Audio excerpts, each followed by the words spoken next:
Alam mo ba na sa pinakaabala na wholesale district ng Maynila, may mga mamimili na hindi tao? Araw-araw nakikita ng mga vendor sa Divisoria ang mga eleganteng customer na bumibili ng malaking dami ng produkto. Ang kakaiba, nagbabayad sila gamit ang lumang gintong barya mula pa sa panahon ng mga Kastila. Si Aling Rosa, vendor ng damit, nagsabi na kapag nilalagay niya sa cash register ang mga lumang baryang iyon, nagiging modernong pera na agad, walang explanation, walang dahilan.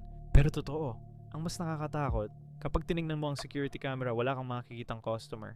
Parang nag-shopping ang hangin. Lahat ng vendor doon alam ang tungkol sa mga engkantong ito. Hindi lang nila pinag-uusapan. Bakit? Kasi malaki ang kita kapag dumating ang mga nilalang na ito. Ngayon, dependent na sila sa supernatural na ekonomiya na ito. Hindi nila alam kung blessing ba o sumpa. Ang alam lang nila, kapag hindi na bumalik ang mga engkanto, mawawala rin ang kanilang kabuhayan. Kaya kahit takot sila, hinihintay pa rin nila ang mga customer na hindi nakikita ng camera.